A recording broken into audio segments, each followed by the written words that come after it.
Hello everyone, welcome back to my channel. तो अगर 2026 में आपका भी टारगेट है एम्स बीएससी नर्सिंग या फिर किसी भी स्टेट लेवल के बीएससी नर्सिंग एंट्रेंस एग्जाम को क्रैक करना, जैसे आपका Uttarakhand BSc nursing, UP senate, Rajasthan BSc nursing, Bihar BSc nursing, तो ये वीडियो डेफिनेटली आपके लिए बहुत हेल्पफुल होने वाली है, क्योंकि आज की वीडियो में हम डिस्कस करने वाले हैं कुछ इंपॉर्टेंट एमसीक्यूज आपके ट्रांसपोर्टेशन इन प्लांट्स और मिनरल न्यूट्रिशन चैप्टर्स के। तो प्लीज़ इस वीडियो को एंड तक देखना, कहीं भी स्किप मत करना। और हाँ, अगर चैनल पर नए हो और आपने अब तक सब्सक्राइब नहीं करा है तो जाओ जाकर के सब्सक्राइब कर लो, बेल आइकन को भी प्रेस कर लो ताकि कोई भी अपडेट आपसे मिस ना हो जाए। और एक चीज़ और, ये वीडियो आपके पैरामेडिकल के एंट्रेंस एग्जाम के लिए भी उतनी ही इंपॉर्टेंट है, क्योंकि आपका सिलेबस ऑलमोस्ट सेम होता है, तो कोई भी डिफरेंस नहीं आएगा आपका। अगर आप पैरामेडिकल का एंट्रेंस दे रहे हो तब भी आप इस वीडियो को देख सकते हो। तो हमारा फर्स्ट क्वेश्चन है, आपके लिए मैंने क्वेश्चन बाइलिंगुअल रखे हैं ताकि अगर कोई हिंदी मीडियम का स्टूडेंट है तो वो भी अच्छे से पढ़ पाए। ठीक है। The movement of water from one cell to another through plasmodesmata is called. ठीक है, मूवमेंट हो रहा है वाटर का एक सेल से दूसरे सेल में प्लाज्मोडेस्माटा की हेल्प से, इसे क्या बोलते हैं? आपके ऑप्शन है सिम्प्लास्टिक मूवमेंट, एपोप्लास्टिक मूवमेंट, इम्बिशन और डिफ्यूजन। बताओ यहाँ पे क्या करेक्ट आंसर होगा। मेरे साथ में अपना कॉपी पेंसिल ले लो और जो उस पर आंसर्स को मार्क करते जाना, मुझे कमेंट सेक्शन में बताया करो कि आपका आज का स्कोर कितना बना, ताकि आपको पता लगे कि लास्ट दिन आपकी कितनी इंप्रूवमेंट हुई है। तो करेक्ट आंसर यहाँ पे क्या होगा? Option number A. ठीक है, सिम्प्लास्टिक मूवमेंट क्या होता है ये देखो। सिम्प्लास्टिक पाथवे होता है ना, इसमें आपके मूवमेंट होता है cytoplasm through cytoplasm connected by plasmodesmata. ठीक है, मतलब साइटोप्लाज्म जो है वो कनेक्टेड होगा प्लाज्मोडेस्माटा से। वाटर क्रॉस करता है आपका प्लाज्मा मेम्ब्रेन को only once before moving cell to cell. ठीक है, एक ही बार क्रॉस करेगा वो, ये यहाँ पे कंडीशन है। Next question, which factor is most directly responsible for guttation. Guttation के लिए कौन सा फैक्टर आपका रिस्पॉन्सिबल है? ठीक है, डायरेक्टली रिस्पॉन्सिबल है ये बोला गया। आपके ऑप्शन है transpiration pull, root pressure, atmospheric pressure और कोहेसन फोर्स। बताओ यहाँ पे कौन सा करेक्ट आंसर होगा। Option number, any guesses? Option number B. ठीक है, रूट प्रेशर। गटेशन आपका कहाँ पे होता है? जहाँ पे रूट प्रेशर हाई होता है। ठीक है बच्चों, ध्यान रखना, रूट प्रेशर हाई होगा, ट्रांसपिरेशन लो होगा, वहाँ पे आपको गटेशन देखने को मिल जाएगा। वाटर ऊज आउट होता है किससे? हाइड्रोथोट्स लिक्विड फॉर्म में। ठीक है। Next question, which structure mainly prevent entry of pathogens while allowing gaseous exchange. मतलब जब गैसियस एक्सचेंज होता है तो पैथोजेंस की एंट्री को प्रिवेंट कर देते हैं, रोक देते हैं। कौन सा स्ट्रक्चर है आपका वो?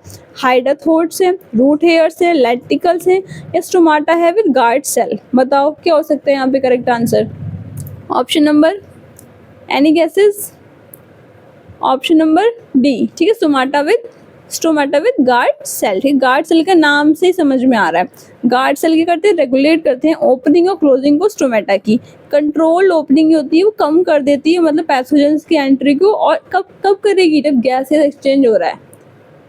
Next question, which mineral ion plays central role in stomatal opening. ठीक है, कौन सा मिनरल आयन है सबसे मेन होता है आपका स्टोमेटा की ओपनिंग में?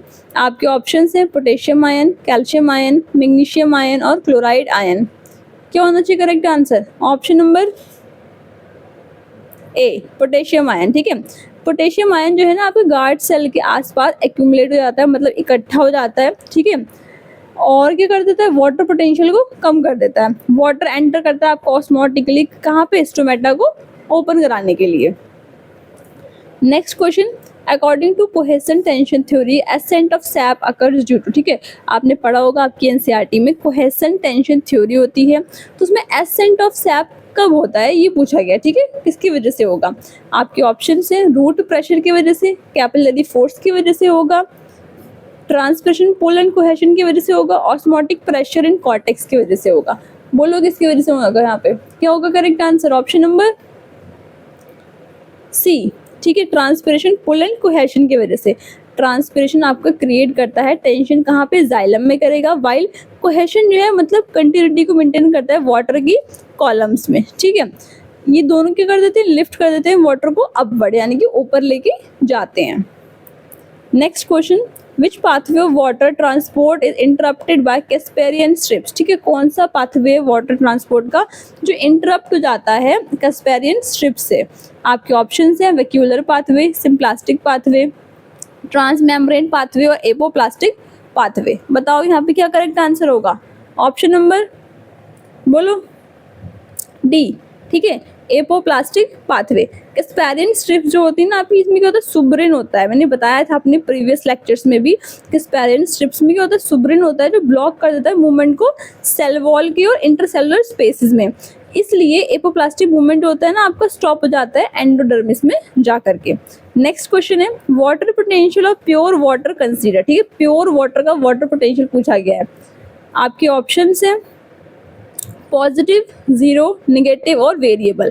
एक चीज़ और, अगर आपको मेरा पढ़ाया हुआ समझ आता है, आपको मेरा पढ़ाने का तरीका अच्छा लगता है, तो प्लीज़ अपने प्यारे प्यारे कमेंट्स करा करो, इतनी कंजूसी मत करा करो, ठीक है, क्योंकि ये वीडियोस बिल्कुल फ्री हैं, कोई आपसे चार्ज नहीं लिया जा रहा है। तो एक लाइक करना और एक प्यारे प्यारे कमेंट्स करना, इतना तो ये लेक्चर डिजर्व करता है। तो प्लीज़ प्यारे प्यारे कॉमेंट्स करा करो, लाइक ज़रूर करा करो, ठीक है। जो भी वीडियो आपको अच्छी लगती है, आपको वहाँ से कोई हेल्प हो रही है, आपको कुछ वैल्यू मिल रही है, तो उसको लाइक करा करो। तो यहाँ पे आपका करेक्ट आंसर क्या होगा, ऑप्शन नंबर बी, ठीक है, जीरो। प्योर वाटर जो होता है ना, उसमें मैक्सिमम फ्री एनर्जी होती है, जो कहाँ पे अंडरस्टैंड करती है कंडीशंस को, ठीक है। देखो प्योर वाटर में क्या होगा, मैक्सिमम फ्री एनर्जी होगी अंडर स्टैंडर्ड कंडीशन, मतलब कुछ स्टैंडर्ड कंडीशंस के अंडर में अगर देखोगे आप, तो प्योर वाटर में आपको मैक्सिमम फ्री एनर्जी देखने को मिल जाएगी। इस वजह से आपको जो वाटर है वो पोटेंशियल क्या करता है, आपको जीरो वैल्यू असाइन करता है। Next question, which tissue is mainly responsible for translocation of organic food, ठीक है, ऑर्गेनिक फूड के ट्रांसलोकेशन के लिए। आपके ऑप्शन हैं जाइलम, फ्लोएम, स्क्लेरेन्काइमा और कॉलेनकाइमा। बताओ क्या होगा correct answer, option number B, phloem, ठीक है। फ्लोएम ट्रांसपोर्ट करता है आपके सुक्रोज को, अदर ऑर्गेनिक सॉल्यूट्स को from source to sink region, ठीक है, सोर्स से सिंक रीजन तक लेके जाएगा। सीव ट्यूब जो होती हैं आपकी स्पेशलाइज्ड कंडक्टिंग एलिमेंट्स होते हैं, ये चीज़ ध्यान रखना है यहाँ पे। Next question, which process does not require expenditure of metabolic energy, मतलब कौन सी प्रोसेस है जहाँ पे मेटाबॉलिक एनर्जी खर्च नहीं हो रही, एक्सपेंडिचर, ठीक है, वही होगा। आपके ऑप्शन हैं active absorption, phloem loading, diffusion और आयन पंपिंग। बताओ क्या होगा correct answer, option number C, diffusion, ठीक है। डिफ्यूजन क्या आपको एक पैसिव मूवमेंट होता है, कैसे करके होगा, हायर टू लोअर कंसंट्रेशन में। हमेशा ध्यान रखना है डिफ्यूजन में हाई से लोअर कंसंट्रेशन की तरफ जाते हैं, कंफ्यूज नहीं होना है इस चीज को लेकर के। ये कहाँ होगा, it occurs without ATP expenditure, यहाँ पे कोई भी एटीपी यानी कि एनर्जी कॉइंस खर्च नहीं होते हैं, ठीक है।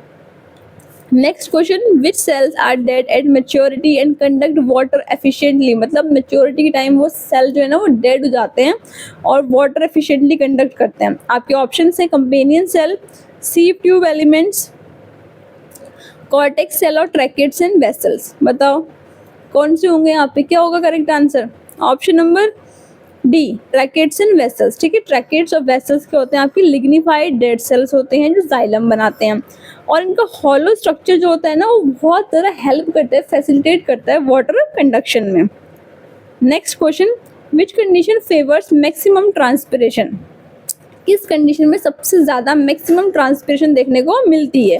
आपके ऑप्शन हैं high temperature with low humidity, high humidity with close to meta, low temperature and still air, night conditions. बोलो यहाँ पे क्या हो सकता है correct answer, option number A, ठीक है, high temperature with low humidity, मतलब टेम्परेचर बढ़ा हुआ होगा लेकिन ह्यूमिडिटी कम होगी। आपके यहाँ पे देखो रेशनली क्या बनेगा, हाई टेम्परेचर इंक्रीज कर देता है इवेपोरेशन को, ठीक है, टेम्परेचर ज़्यादा होगा तो इवेपोरेशन आपका बढ़ जाएगा। वहीं लो ह्यूमिडिटी जो होती है वो मेंटेन करती है स्टीप डिफ्यूजन ग्रेडियंट्स को, इस वजह से ट्रांसपिरेशन जो होता है यहाँ पे थोड़ा सा बढ़ जाता है, शार्पली राइज करता है। Next question, pressure flow hypothesis for translocation was proposed by, ठीक है, प्रेशर फ्लो हाइपोथेसिस है वो किसने दी है ट्रांसलोकेशन की, ये पूछा गया। आपके ऑप्शंस हैं डाइक्सन, प्रिस्ले, सैक्स और मंच ने। बताओ यहाँ पे क्या होगा correct answer, option number, any guesses, option number D, मंच, ठीक है। मंच एक्सप्लेन करता है आपका फूड ट्रांसपोर्ट को थ्रू प्रेशर डिफरेंसेस से जो जनरेट होती हैं आपकी सोर्स और सिंक के बीच में। बल्क फ्लो अकर होता है आपका सीव ट्यूब्स में होता है।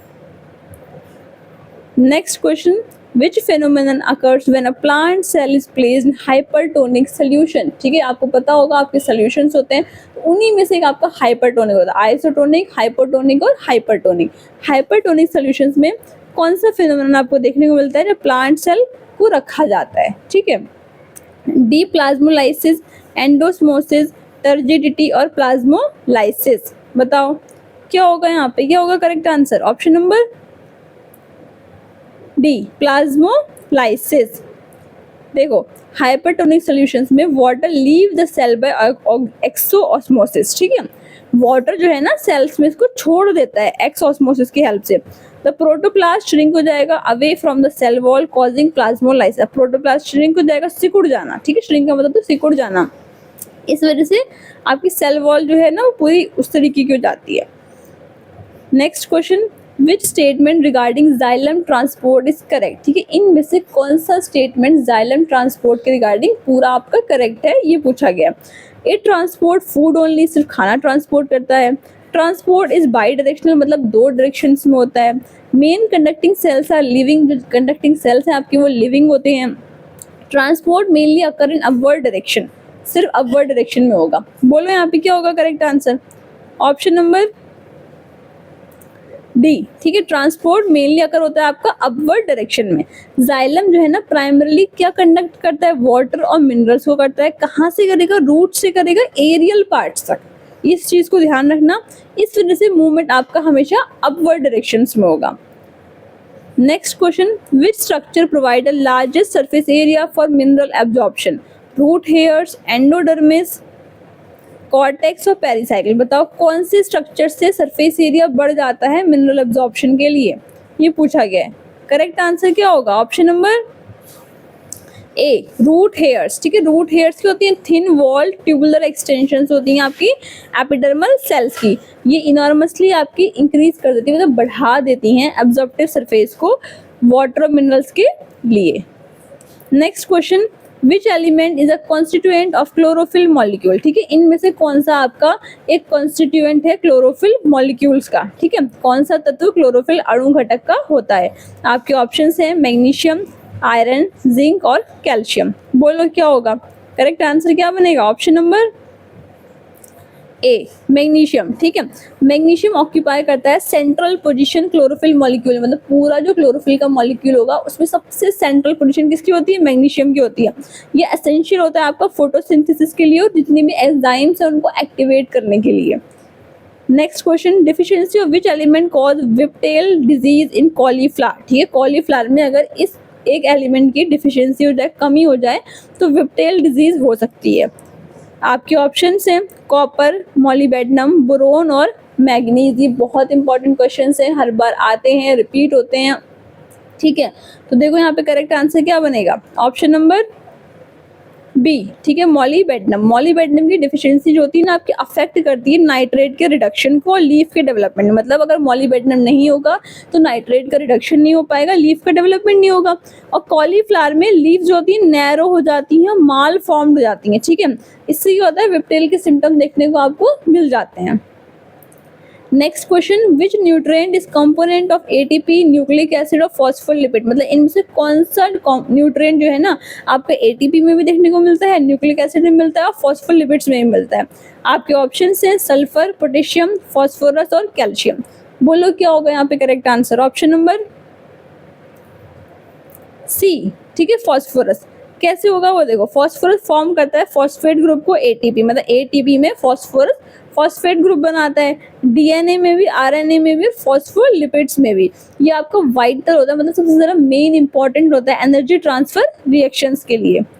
Next question, which of the following is not an essential element for higher plant. मतलब नहीं है, नॉट का क्वेश्चन आ चुका है यहाँ पे, एसेंशियल एलिमेंट्स नहीं है हायर प्लांट्स के लिए। आपके ऑप्शन है नाइट्रोजन, निकल, सोडियम और पोटेशियम। बोलो यहाँ क्या होना चाहिए correct answer? Option number, any gases?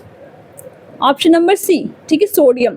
Sodium जो है ना वो बेनिफिशियल होता है कुछ प्लांट्स के लिए, बट यूनिवर्सली एसेंशियल नहीं है हायर प्लांट्स के लिए। ठीक है, मतलब ऐसा नहीं है कि कुछ में हेल्पफुल है तो हम कह देंगे कि वो सब में हेल्पफुल है, नहीं, सब में एसेंशियल नहीं है, यूनिवर्सली तो बिल्कुल नहीं है। ठीक है, एसेंशियलिटी डिपेंड्स करती है आपकी एब्सोल्यूट रिक्वायरमेंट पे, ताकि लाइफ साइकिल वो कंप्लीट कर पाए।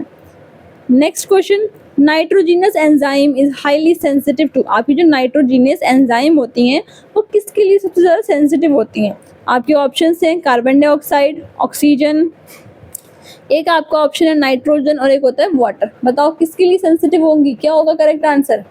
Option number